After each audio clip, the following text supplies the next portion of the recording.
What's up, YouTubers? Johnny DIY here. Today I'm going to be showing you guys specifically how to change the oil on a GMC Suburban, but this will be pretty much the same thing for any 90s Chevy pickup or SUV, this being the Suburban. The only difference would probably be the oil filter. So it's best to warm up the car for a couple minutes first. That'll get the oil heated up so it'll drain out a lot more and faster too. Open our hood. First thing I like to do is take off the oil fill cap. And you can find a lot of information on the cap. This will usually tell you the type of oil recommended for the specific car.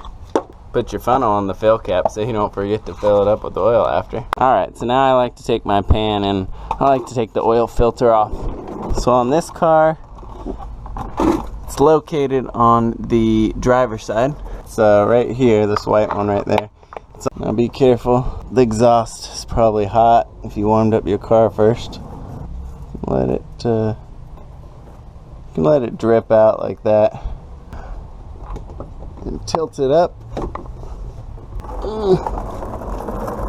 Good idea to loosen up the oil filter a little bit before you do it so you don't burn yourself when you get it warmed up. Alright, now our drain plug on this one is right here where the light is shining, and it's pretty close to where the oil filter is. So we're just gonna loosen this up. It's a 15 hold on to your drain plug. Now we're just gonna let that dirty old oil drain all out. Now this specific one, I'm using a Fram TG3980, but it's best to check your auto parts store for the exact number. Now always rub a little clean oil, fresh new oil around that rubber O-ring on the new filter before you put it on. That'll help it seat and seal better. Now after it's done draining, we'll go ahead and put our plug back in. And you're just gonna snug this down. Doesn't have to be too tight. There we go. Alright, now let's take our new filter.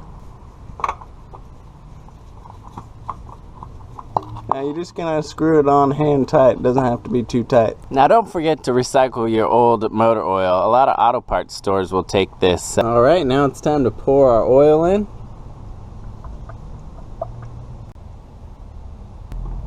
Let that sit for a minute. Alright. Now we'll go ahead and screw our oil cap back on.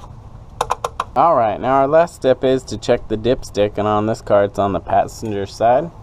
Go ahead and pull that. Now you want to make sure that the oil level's in these cross-hatching marks right there, and that looks good. I put 5 quarts in it. Now I like to keep the top of the oil filter so you know which one to get next time. And then don't forget to write down your mileage and the date when you change it, so you know when to change it again next. Close her up. Alright, and that's it guys. If you like this video, give it a thumbs up for me. Subscribe to my channel, I'd really appreciate it. Thanks for watching Johnny DIY. Remember, keep on doing it yourself guys. Thanks for watching.